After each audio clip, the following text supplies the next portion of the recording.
Donc merci beaucoup à tous, à tout le monde, à toute la population bargnoise. Tey ñu ngi fi nga xam te ne moom mooy ci Bargny ci centre socio-culturel El Hadji Ndiouga Dieng si don de sang boo xam te ne ñi nga xam te ne waa Bargny ñoo ko organisé waa Croix-Rouge waa mairie bu Bargny waa BTV ñu nekk fi nga xam te ne moom mooy ci Bargny ci benn don de sang boo xam te ne ça a été organisé par toute la communauté bargnoise, toute la population bargnoise la ñuy wax parce qu'ils ont bien répondu massivement ici. Donc gars yi ni lay demee saa su nekk vous êtes sur la BTV avec DJ Mazer donc ñu daal di patienter ñu dem jël ñi nga xam te ne ñoom ñooy quelques gars yoo xam te ne ñu ngi assisté fi nga xam te ne moom mooy si don de sang bi donc ñu dem bouger daal leen jël du xool. waaw avant tout salaamaaleykum maa ngi leen di nuyu yéen ñëpp ñuy xool ñun ñu ngi teewaloon Lamane de Bargny association Lamane de Bargny centre formation de football. Donc moom la ñu représenté woon tey jii ci don de sang bi parce que dañ bokk aussi ci collaboration yi nga xamante ne ñu ngi ko doon ñi xamante ne ñu associé kii bi journée bi voilà loolu ñu moo ñu fi andi woon tey jii. donc tey boo ñëwee nga gis la population Bargny ñu ñëpp di répondre fi nga xamante ne moom mooy ci don de sang bi ban yëg-yëg nga am nan nga gisee tey seen teewaay. waaw yëg-yëgu mbokk laa fi gis ak aussi booloo. parce que mbooloo mooy doole te yaakaar naa mouvement associatif yi fi nekk yëpp ñëw nañu massivement te aussi je pense que journée bi aussi réussir na parce que ñi ngi fi gis yëpp wane na ne am na réussite daal voilà. bon initiative moom c'est une très belle initiative maa ngi koy saluer bu baax temps yi on parle de don de sang boo xam dafa manqué ci banque de sang yi. vraiment su waa jeune de Bargny defee ko man damay sawar di si jàppale parce que defoon naa ko defe naa ne daaw xaw ma daawati géej ren ñu defaat ko donc damay àndaat ak ñoom rek waaw defe naa ne moom Bargny lu mu yëngu rek te lu baax muy pour la bonne cause dama siy jàpp moo tax je continue à saluer cette initiative et di leen remercier vraiment li ngeen ma may ma participer si waaw c'est un geste noble c'est un geste civique te loo xam ne la ñun amuñu benn xaar ma yàlla si côté boobu. Donc je vous en remercie et vous dis bon vent à vous, merci. salaamaaleykum man la Alba Lebou dëkk Bargny la ab humoriste dëkk fii ci localité bi. waaw journée moom alhamdulilah quoi ndax ñi ko ñëw ne comme ni ñu ko waxee woon Bargnois yëpp ñëw ne la main deret normal baa gisee ci ma ginnaaw xam ne uy seen appel bi ñu la ñaan yàlla aussi yàlla ba fi affaire yi. manqué waat te le remercier ñi xamante ne nii ñaa uyuse parce que oote ña uyuse la yombul ba pare aussi li ñaa def ña bopp aussi leekaa defal ak jaamu yàlla la ñu ngay remercier initiative bi fi mu jógee ak ñi ko lëkkaloo ñipp ñu ngi ñaa remercier ba base initiative bi mais le plus important moo la ñun amuñu fay ak ñi xamante ne ñaa ñëw moo la population ñun amuñu ñàkk fay ñu ngi leen la remercier ba baax a baax waaw sandi si ngële mat na gars yi ñaa ngay may deret ni mu waree alhamdulilah daal. bon tey jii action citoyenne bi nga xamante ne tey moom laa fekk tey muy une journée de don de sang association yi ñoom ñëpp ñu tënku nekk benn say organiser ko fii nga xamante ne mooy ville de Bargny muy ville boo xamante ne yàlla def ñun ñu nekk maire lu mel ni bu amee dañ siy kontaan lii lenn rek lay wane. dafay wane ne bu ñu booloo ànd nekk benn say rek lépp lu ñu bëgg ci Bargny rek dañ koy mën a am te tey lii nga xamante tey moom laa fi gis jeunesse bi yëpp ànd bokk ndey bokk baay pour organiser journée bu mel nii nekk na journée boo xamante ne journée bu am solo la ndaxte li nga xamante ne mooy don de sang dafa doon loo xam ne dafa am solo dans le milieu hospitalier. parce que ñi nga xamante ne dañ koy soxla dañoo bari te tey bu ñu defee de sang yi nga xamante ne ñoo nekk au niveau des hôpitaux ñu def liggéey bu mel nii jébbal leen ko loolu dana tax képp koo xamante ne am nga soxla bi boo ñëwee don boobu di nga ko fa fekk te danañu la ci mën a taxawu ba sa dundin bu naroon a am jafe-jafe yàlla mën na def. don bi nga xamante ne kenn ku nekk mu ngi ko yittewoo joxe ko yàlla mën na def mën na sauver ka nga xamante ne moom moo ko soxla di wax ne action la boo xamante ne action bu am portée la boo xamante ne bii ñu fi ñëwee fekk nañu fi une large mobilisation de la jeunesse muy loo xamante ne ñun en tant que autorité municipale dañ siy kontaan di wax ne dëkk nag nii rek la dëkk li koy doxal mooy bokk ndey bokk baay xool li nga xamante ne moom moo rafet xool li nga xamante ne moo gën si dëkk bi gën si Sénégal ñu ànd defandoo ko tey daje bii nga xamante ne moom la ñu fi daje amul dara loo xamante ne mën na wane ne mbiru parti politique feeñ na fi parce que tey couche yëpp ñu ngi fi parti politique yëpp aussi ñu ngi fi donc ñu siy kontaan bu baax di leen sant di leen gërëm di leen wax ne ñun bu yàlla defee tey ñu nekk fi maire wóolute gu askan wi am si ñun moo tax ñu nekk fi di tàllal ñëpp loxo di leen wax ne 5 ans yi nga xamante ne moom la ñuy jox mandat nañu ànd liggéey pour jariñ li nga xamante ne mooy la ville de Bargny jàmm am fi sutura am fi teranga am fi muy suñu teranga ñun ñëpp. dañuy gërëm corps médical bi nga xamante ne moom moo fi teew yëpp di gërëm tam aussi Moussa Ndour taxawaay bi nga xamante ne moom la ci am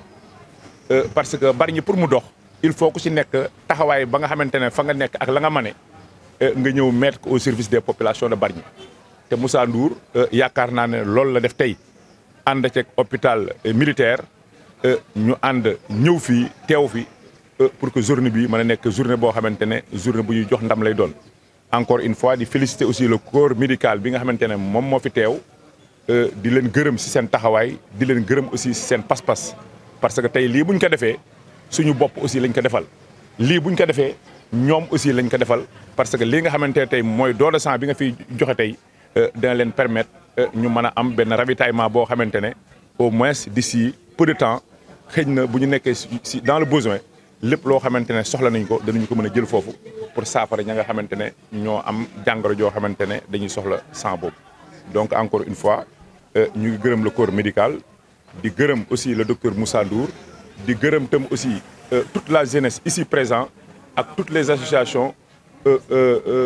partis politiques yi nga xamante ne ñoo fi teew yëpp am ñu ngi leen di sant vraiment di leen gërëm. waaw salaamaaleykum mbokku àdduna man la docteur Moussa Ndour nekk pharmacien biologiste nekk aussi di intervenir ci banque de sang au hôpital militaire bu Ouakam tey dañu fi ñëw di organiser journée de don de sang bi association yu nekk Bargny ñoo ko organiser en collaboration avec la banque de sang de l'hôpital militaire de Ouakam. léegi ñu ñëw rek ci contexte bi lan moo ko. waaw journée bi li ko waral boo xoolee dafa am benn situation bu am ci réew mi depuis presque ñu jóge ci koor gi parce que ren ji koor gi nga xamante ne ni moom la jullit di def ñu nekk majorité dafa yemoo ak carême suñu mbokk chrétiens yi te ñaari communauté yooyu nekk di def don sang xaw a manqué ci réew mi donc banque de sang yi nekk ci réew mi ak CNTS ñëpp wax ne dëkk bi dafa commencé manque de sang deret te deret boobu dafa nekk loo xamante ne kenn mënu ko fabriquer ci usine kenn mënu ko amaat kenn mënu ko synthétiser li ñu rek man mooy pour am ko mooy dem woote nit ñi ñëw ñu may leen deret donc bi situation boobu amee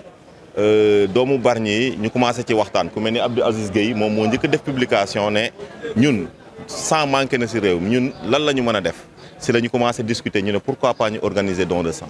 donc bu ñu waxee loolu ci la vraiment association yi nekk Bargny jeunes leaders yi ñi nga xamante ne acteurs citoyens yi nekk Bargny yëpp booloo ñu daje au niveau du CM de Bargny def benn réunion si la ñu taxawal bés bi te vraiment depuis lors am na benn engagement bu am de la part de association de la part jeunes yi de la part de porteurs de voix yi sportifs yi ñëpp jàpp ci pour que tey ñu mën a organiser don de sang boobu collecter ay poches yóbbu ko ci banque de sang bi mën ko distribuer ci hôpitaux yi malades yi nga xam ne ñoo ko soxla ñu mën ko jël donc loolu mooy sababu journée wu tey bi.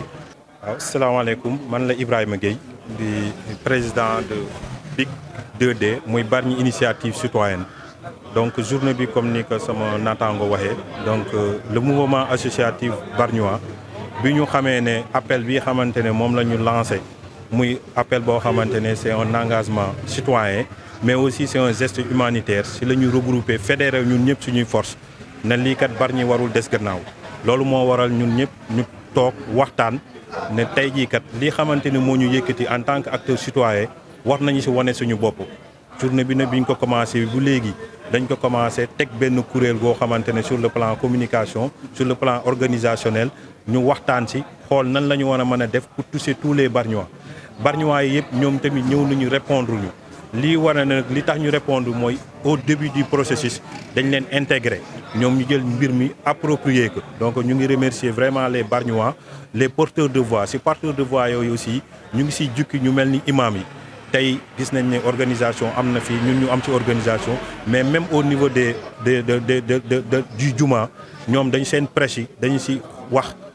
demander population bi pour ñu ñëw teewul loolu mooy waral tey jii comme ni ko docteur waxee à mi-chemin ñu am si lii xamante ne moom la ñu si am muy loo xamante ne Bargny wane nañ ne daal bu Sénégal soxlaa ñun dinañu taxaw temb parce que nous sommes des associations citoyennes. association yi xamante ne moo ko porté au niveau de Bargny c'est plus d'une dizaine d'associations wax naa ko léegi man président Bigla CRAC mu ngi fi donc d'autres associations yu mel ni la Croix-Rouge porté nañu ko lu mel ni le mouvement associatif aussi mën nañu ci dem lu mel ni Laman